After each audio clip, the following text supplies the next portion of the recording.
Horseback Cliff Fall, Stagecoach. 1939 Stagecoach delivered a spectacle that still astonishes. Yakima Canutt, already a trailblazer in stunt work, launched himself between a team of galloping horses and slid beneath a fully loaded stagecoach, all in a single continuous shot. Director John Ford insisted on extended takes to heighten the suspense, letting the peril unfold in real time. Canutt's method was as inventive as it was daring. He used his own creation, the L stirrup, to protect his feet and guide his descent. No hidden harnesses, just pure skill and calculated risk. Rumors from the set suggest even Ford, known for his unflappable nature, was briefly taken aback by the feat. The sequence not only set a new benchmark for on-screen action, it helped propel John Wayne into the Hollywood limelight and became a template for westerns to emulate. Industry veterans still cite Canutt's techniques as the gold standard, and in 1967 the Academy honored him with a special Oscar for transforming stunt safety. Many believe this stunt remains the one modern professionals aspire to match, a high-wire act that continues to inspire. Real Arrow Shot, The Adventures of Robin Hood. In 1938, audiences witnessed a sequence that still astonishes. Real arrows flying at actors during the legendary archery scenes. Stunt archer Howard Hill, a champion marksman, was tasked with shooting arrows dangerously close to cast members. No visual effects, just nerves of steel and a modest cash bonus for every arrow that hit its mark. Stories suggest Hill's accuracy was so trusted, some extras reportedly wore wooden padding beneath their costumes, just in case. The production's hunger for authenticity set a bold precedent, with the risk factor so high that insurance agents were rumored to have visited the set daily. These stunts, blending skill and danger, helped define the swashbuckling spirit of Golden Age Hollywood, where movie magic often meant real risk and a steady hand. Burning Bridge Collapse, the bridge on the River Kwai. In 1957, a full-scale wooden bridge was built from the ground up in Ceylon, only to be destroyed in one of the most daring stunts of the Golden Age. Engineers and pyrotechnics teams spent months meticulously planning every detail, as director David Lean insisted on live explosives in a single perfect take. Safety rehearsals became routine, with crew and stunt performers practicing their escapes in case anything went wrong. Film historian Kevin Brownlow has described the operation as among the most hazardous set pieces ever filmed.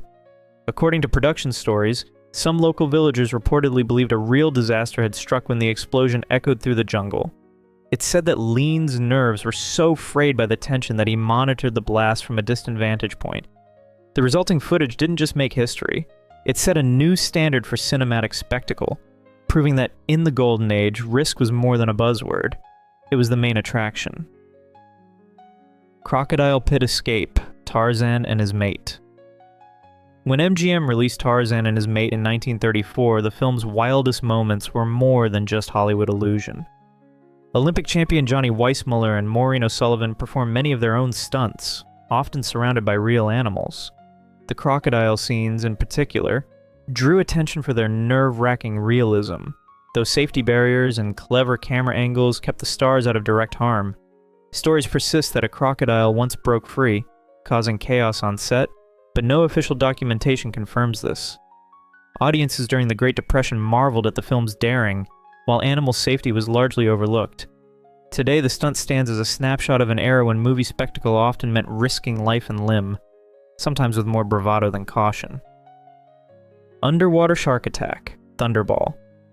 Thunderball, released in 1965, escalated on-screen peril with its notorious underwater shark battle, filmed in the Bahamas using live sharks instead of mechanical stand-ins. Plexiglass barriers offered some protection, but the unpredictability of the sharks kept everyone alert. While Sean Connery appeared in select underwater shots, the most hazardous moments were left to stunt professionals, a common practice in Golden Age Hollywood, where the distinction between star and double was often blurred. The technical challenges of the shoot led to advancements in underwater filming and prompted stricter safety protocols as production progressed. The palpable tension among the crew contributed to Thunderball's reputation as both a technical achievement and a cautionary tale about practical effects. The film's aquatic mayhem stands as one of the boldest risks in Bond history, exemplifying the era's preference for spectacle over caution.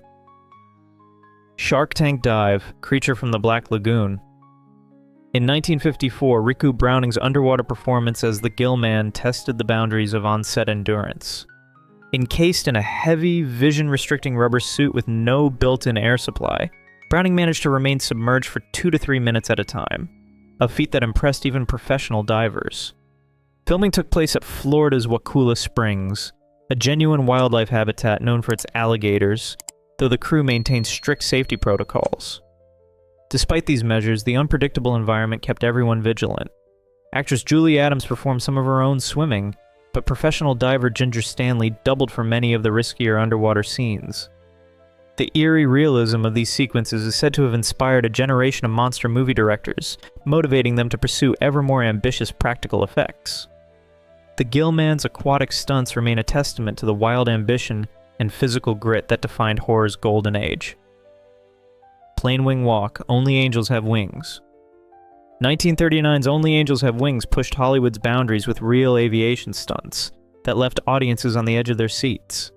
Director Howard Hawks, renowned for his insistence on realism, relied heavily on practical effects and fearless pilots, though some rear projection and miniatures still found their way into the final cut. Stunt pilot Paul Mantz became legendary for executing breathtaking low-level flybys and intricate aerial maneuvers, often skimming treetops or weaving through narrow canyons, all filmed with minimal trickery. Production tales claim that Mantz performed several of these feats with such precision that even the film crew was left in awe. Lead actors Jean Arthur and Cary Grant were reportedly amazed by the spectacle, fueling speculation that their on-screen tension mirrored their genuine reactions on set. Contemporary critics, including those at the Los Angeles Times in May of 1939, singled out the film's flying scenes as a milestone for realism in cinema. Some suggest that Hawks' relentless pursuit of danger helped cement Mantz's reputation as Hollywood's premier pilot for high-risk sequences, but it also prompted quiet discussions about the ethics of pushing performers to such extremes. To this day, the film's aerial feats stand as a testament to courage, skill, and a touch of old-school movie bravado. Swordfight on Stairs, The Crimson Pirate.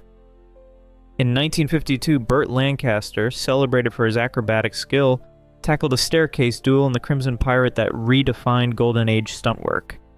Alongside his longtime partner Nick Cravat, Lancaster performed the sequence himself, eschewing stunt doubles and modern harnesses in favor of rigorous training from his circus days. The staircase, constructed for practical use, became a stage for split-second timing and physical daring. Industry buzz at the time noted the minimal safety equipment, emblematic of the era's bold, sometimes reckless approach to action. Critics lauded Lancaster's athleticism, observing that it set a new bar for swashbuckling spectacle. Some studio insurance staff reportedly avoided watching the raw footage, unsettled by the risks involved. The scene endures as a vivid example of Golden Age bravado, blending athletic artistry with a dash of Hollywood myth. Runaway Wagon Crash, The Big Country. 1958's The Big Country thrust Western stunt work into the spotlight with a runaway wagon crash that remains a favorite among film historians. Director William Wyler's commitment to realism led the team to use a full-sized wagon and live horses, all filmed on authentic Western locations. Stunt professionals, including the renowned Chuck Hayward, faced the sequence without the benefit of modern safety protocols. The resulting chaos on screen was genuine. Practical effects and sheer nerve powered the spectacle. While some stories suggest Wyler's methods were driven by budget concerns, there's no concrete evidence to support this. What's certain is that the scene contributed to the film's legacy, even if it didn't surpass the legendary work of Yakima Canutt and Stagecoach.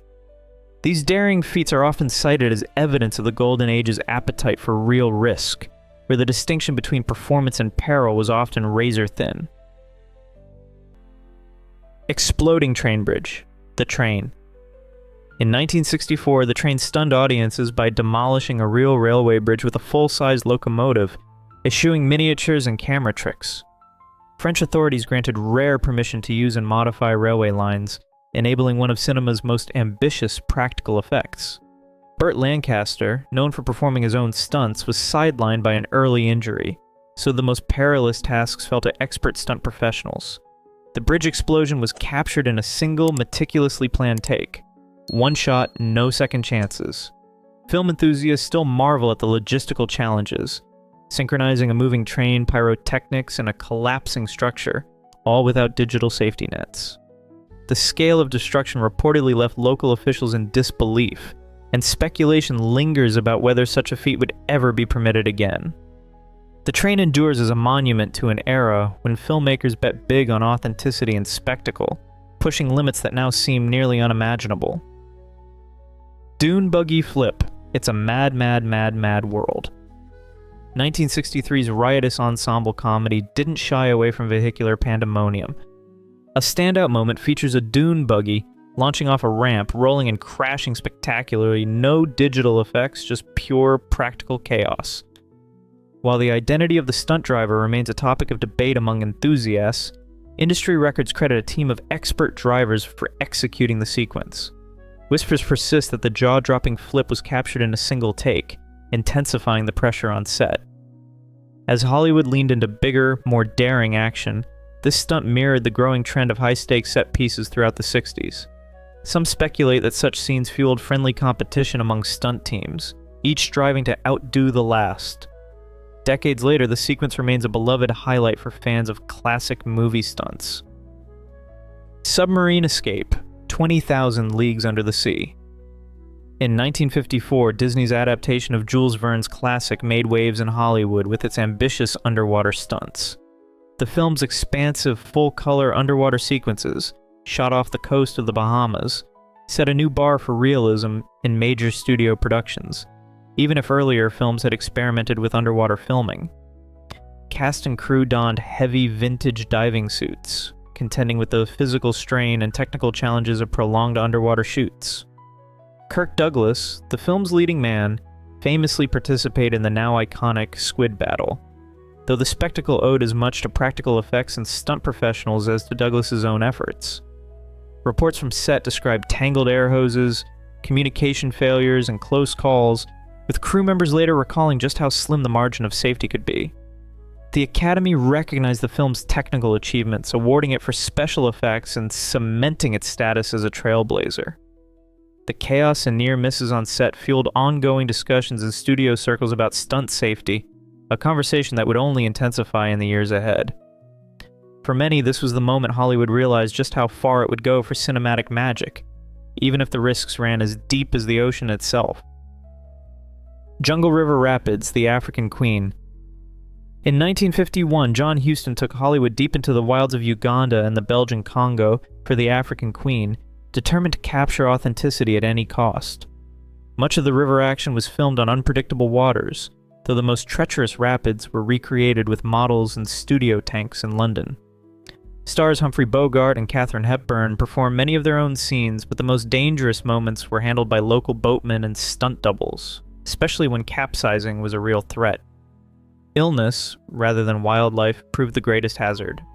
Widespread dysentery affected much of the cast and crew, as Hepburn later recounted, while Bogart famously credited whiskey for his resilience.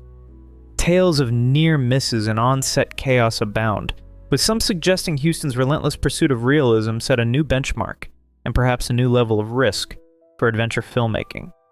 The river sequences became legendary, earning Bogart his only Academy Award for Best Actor in 1952, and sparking ongoing debate about whether the on-screen excitement justified the off-screen hardships. Chariot Race Carnage, Ben-Hur. 1959's Ben-Hur didn't just stage a chariot race. It unleashed mayhem on a scale Hollywood had rarely attempted. At Cinecittà Studios in Rome, a massive arena was constructed, filled with as many as 15,000 extras and more than 78 horses. Director William Wyler's uncompromising pursuit of authenticity meant real chariots, real horses, and inevitably, real accidents. Injuries among the stunt team were frequent as Wyler demanded shots that would leave audiences breathless. The most unforgettable moment? Stuntman Joe Knut, doubling for Charlton Heston, was thrown from his chariot mid-race, a pulse-pounding mishap captured on film and preserved in the final cut. Knut, astonishingly, escaped with only a cut chin. While rumors persist that lives were lost during filming, studio records and crew members have consistently denied any fatalities. The sheer volume of injuries and animal stunts ignited fierce debates over on-set safety and animal welfare, a controversy that still shadows the film. Universally praised for its intensity and realism, the chariot race remains a wild testament to the lengths Golden Age filmmakers would go for spectacle. If you've enjoyed this video, please leave a like and comment. Also consider subscribing and hitting the notification bell to get notified of our new videos each week. Thanks for watching.